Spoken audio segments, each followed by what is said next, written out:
Peace, Y2.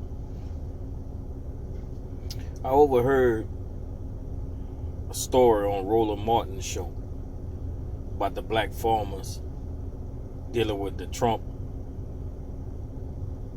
and the government shutdown. I mean, one thing I understand that it is real out there. It's real in the field. This government shutdown, it shut down a lot of activities that's around that area.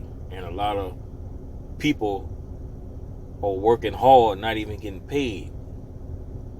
The government know it don't make no sense. I seen a few interviews from some of the characters that's up in the government, and it doesn't make no sense at all from what they said. It's like they really don't even care. Reason why? Because they got money. They got money already, and they kind of like rich, you could say, or wealthy. They're not worried about the poor people. They're not worried about the people who's got to live check to check. That's what. Oh shit! My son just got home. Look here. It's so stupid out there. It's a shame. But like I always did say, the government don't give a hell about us. I hate to say it like that. I hate to put it to people, but in some aspects they do. We got to live under their rules, but it doesn't make no sense. TSA. I mean, they got people out there that's just starving right now, and they've been probably on this shutdown for at least about a month now, close to a month or about a month or a little over a month. It's serious. I mean, people have nothing to go to sometimes, I'm sure, and they don't even have any money right now, but they gotta think about the next way out, the next way they can get food,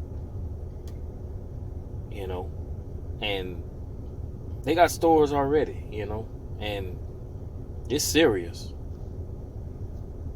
I mean, if the government overlooking people like that, what makes you think that they just care for us? You get what I'm saying? What makes you think they care for us? It's outrageous. People getting laid off. There's a lot of different situations, But the ones who they made them go to the job and not get paid, that seemed like slavery to me. I don't care what nobody say. That's my opinion. That's slavery. But I mean, I know they got to do what they got to do to make ends meet. They thinking they going to get their check soon. Maybe they might have it already. I got to go back and research it, but I doubt it. I think this shutdown going to go at least about another month or so, because he want that wall built. And from what I heard on Roland Martin's show, they had a farmer on there he was interviewing, and the farmer said already that the people that's trying to get over the wall is some of the same people Trump got doing things, like in the fields and, probably around his house or inside his house, cleaning up his house or anything, that's what gets me. It's a strong interview, and from what that man said, it's powerful, People have to understand that, the government just don't give a shit.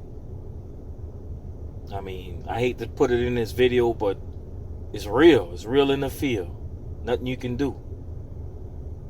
I mean, I even heard an interview not too long ago where they was interviewing somebody and they had some land taken from them already, and to me, that struck me because I'm like, hey, it happened to me already, but I got paid for it. It's called INIMENT domain.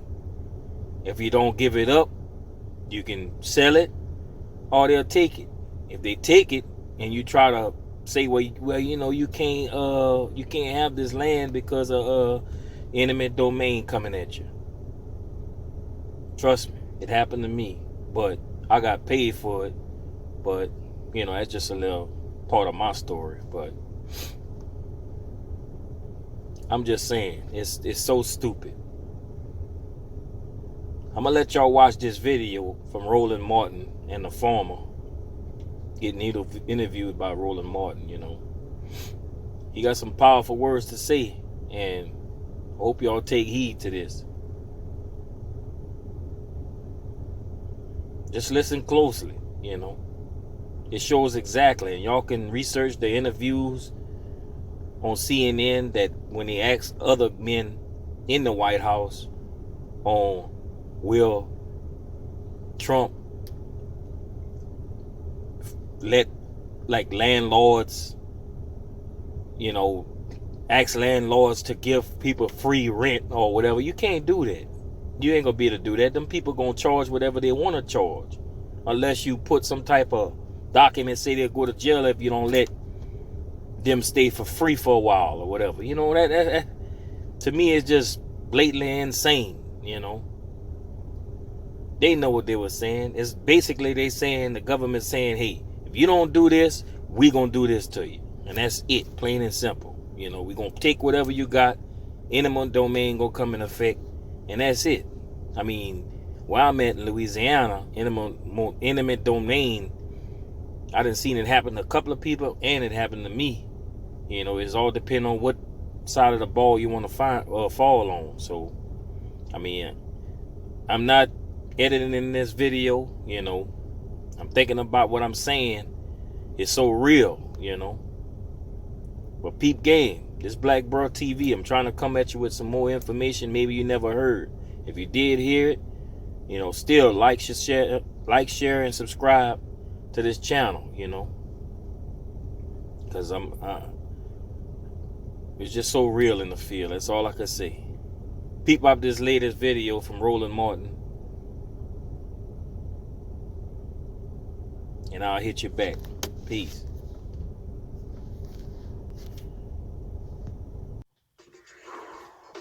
All right, folks, let's talk about black farmers getting a raw deal from the federal government. Huge issue.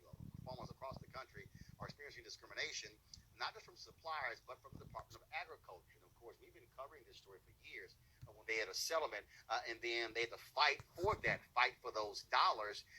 But the question is, what is happening now with the nation's black farmers? Joining us right now is John Wesley Boyd, of course, the founder of the National Black Farmers Association. So, John, glad to have you back on the show. So, what's happening now? Roland, how you doing, friend? Doing great. Good show. And first of all, thank you for having me. But right now, we've been pressing issues with the government shutdown and the Trump administration, where right now African-American farmers have not been able to get their share of the $12-13 billion settlement that President Trump said would be a swift payout to all farmers. Within days of applying for this payout, farmers will receive the payment. And I'm personally affected, where I applied as a soybean producer. I raised 300 acres of soybeans in Mecklenburg County, Virginia. And I'm talking to you right now from my farm in Baskerville, Virginia. And this administration still hasn't sent me my own personal check for about $15,000, where I was eligible. I'm a soybean producer. I qualify. I met all the qualifications. I used a grain drill, et cetera, et cetera. And now the government has shut down, and these farmers have not been able to receive their payment. And it's over a wall that you've been talking about, on your show. And quite frankly, a wall for people like me is really meaningless, because the president talks about these persons like they have some rare disease or something. He calls them criminals and drug dealers. But Roland, these are the same people that clean his hotel rooms. These are the same people that clean his kitchens. These are the same people that work on his golf courses and resorts around the country. But the president wants to keep them out of this country. But these are the same people that are picking tomatoes. These are the same people picking onions and cucumbers and lettuce and working in the tobacco fields and cotton fields around the country. So there's a real double standard that I see from the agriculture industry and this administration, and it's affecting small-scale farmers and black farmers just like myself. And so the question is, what's next? I mean, you're at the mercy of this shutdown. I'm at the mercy of this shutdown, and right now, this is a country where philanthropists give to all sorts of causes and stuff. But this is America, and they generally help those that are in need. African American farmers are in need. The top 10 banks in this country haven't been receptive to lending real money to African American farmers. The average size of a black farm, Roland, in this country is 50 acres. 50 acres. And, we've lost land at 3 times greater rate than any other race in this country. And it's time that we put back in the importance of the black culture of farming, agribusiness, land ownership. And I'm encouraging African Americans around the country to buy some land. Mm-hmm. You don't have to be a farmer, but buy some land, because God don't make no more land. He make a new Cadillac and Mercedes-Benz. They're coming off the line real quick. But God doesn't make any more land. So there's things that we can do as a group of people to support black farmers. And there's a lot more that this country can do to be more receptive to the very people who made, I'm going to use Trump's line, made America great. Spencer? That's right. It was black people that did that. Right. We made cotton king and tobacco gold, And here we are, many generations later, and we're struggling because the government doesn't treat us fairly. The industries doesn't treat us fairly. Like I said, the banks and some of these buying stations that buy crops and things from black farmers treat them very poorly out here.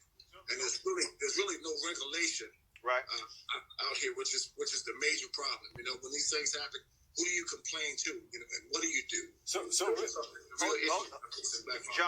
second. Spencer, go ahead. So, Mr. Boyd, is the money that's owed to farmers right now, is that just money that was owed to them anyway? Is it as a result of Trump's trade policies and basically paying farmers some money because they're hit hard because of retaliation from other countries? What does that stem from? Let's take the Trump tariffs. What that did to farmers and whole, not just to black farmers. For instance, in 2012, 2013, I was selling soybeans at $16.80 a bushel. That same bushel of soybeans are selling right now today for $8 a bushel. That is a 50% because of the president's tariffs in China. He wanted to go and play footsie with China, but China buys 90% of U.S. soybeans from America. So when he took that market away from farmers, the bottom fell out of the soybean. I'm just using that one commodity because that's what I raised for the past 35 years. $8. Look, can you imagine taking a 50% reduction in pay? Right. And that's what this administration has done to farmers in this country. All right, then. We'll keep fighting a good fight. Thank you. And keep doing what you're doing, Roland, because people are listening. I appreciate it, brother. Thank you. Are now weighing in tonight on Donald Trump's comment on this program last night about eminent domain, the practice of government taking private property with what the government determines is fair compensation. Chief Washington correspondent James Rosen shows us. On the campaign trail, Donald Trump's full-throated defense of eminent domain is again drawing fire. I actually passed both a law and a constitutional amendment that keeps developers like Donald Trump from using the power of eminent domain to take private property away from an owner and give it to another private owner. Likewise, Jeb Bush recently invoked Vera Koking, the New Jersey woman who once refused to sell her modest Atlantic City property to Trump and prevailed in court. One of the candidates for president actually tried to get done. Other candidates are now weighing in tonight on Donald Trump's comment on this program last night about domain is again drawing fire. I actually passed both a law and a constitutional amendment that keeps developers like Donald Trump from using the power of eminent domain to take private property away from an owner and give it to another private owner. Likewise, Jeb Bush recently invoked Vera Koking, the New Jersey woman who once refused to sell her modest Atlantic City property to Trump and prevailed in court. One of the candidates for president actually tried to get done, use this police powers to garner property from a widow that did not want to sell to build a casino. I don't know if you know which one I'm talking about now. And it's wrong. Eminent domain cases typically involve the government deciding fair market value for a piece of real estate and forcing the owner to accept it so the property can be seized for some other use. In Kelo versus City of New London in 2005, a mostly liberal majority on the Supreme Court held the practice constitutional, provided it advances a compelling public interest. Was the court overdoing it with that decision? Well, it's sort of not a good one for me to say because I noticed every article written about it said, will Donald Trump take over your home? But I happen to agree with it 100%. Not that I'd want to.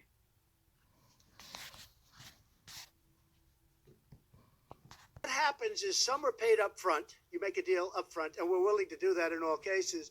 And when they're unwilling to make a deal, which also happens, then you go to court. But in the meantime, we're able to build the border security. So I think it's a fair process. I think it's a process that's very necessary, but I think it's fair. But couldn't that hold up your wall? No, it's not going to hold it up because under the military version of eminent domain and under actually Homeland Security, we can do it before we even start. Now, a lot of times we'll make a deal. And I would say a good percentage of the time we're making deals. We have already purchased a lot of it. You know, a lot of the money that we've been given has already been spent on purchasing the land, the right of way. It's essentially a right of way.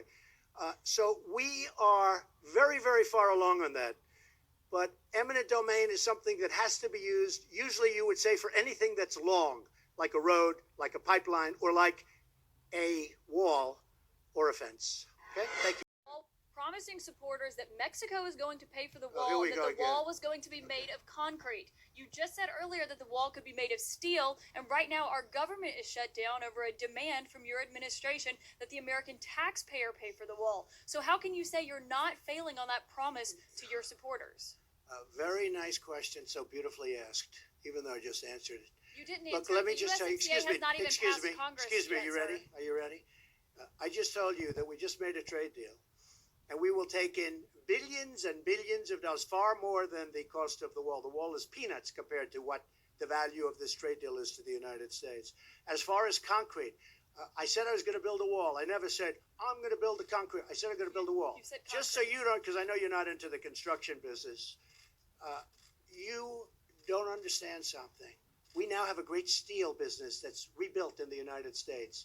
Steel is stronger than concrete. If I build this wall or fence or anything the Democrats need to call it, because I'm not into names, I'm into production. I'm into something that works. If I build a steel wall rather than a concrete wall, it will actually be stronger than a concrete. Steel is stronger than concrete, okay? In case you can check it out. Listen, if I build a wall and the wall is made out of steel instead of concrete, I think people will like that. And here's the other good thing. I'll have it done by the United States Steel Corporation, by companies in our country that are now powerful, great companies again. And they become powerful over the last 2 years because of me and because of our trade policies. So if I have a steel wall, or you could call it a steel fence, but it'll be more powerful than any of the concrete walls that we're talking about. It's possible that it will look better. And one of the things, I think you have seen this, that's very important for us, very, very important, in speaking to Border Patrol, ICE, and actually local law enforcement, and even military, they want to be able to see through it. You can't really see through a concrete wall. They want to be able to see who's on the other side of the wall. Because if they're here and you have about a 12-inch concrete wall and you have people on the other side, but you can't see what's over there, it's very dangerous. They want to be able to see through the wall. A see-through wall made out of steel is far stronger than a concrete wall. So I'm very happy with it. I think, I'm not sure, but I think that's what the Democrats prefer. And if it can get them there, I'm okay. It actually will be a more powerful wall, and it will be a more beautiful wall than having a concrete wall. So if the new trade deal, Mr. President, All right, Jeff, Mr. Jeff, go President, ahead. if the new trade deal, Mr. President, Go ahead. you Go ahead, Jeff. mentioned China, sir, in your remarks. Are you concerned about the words that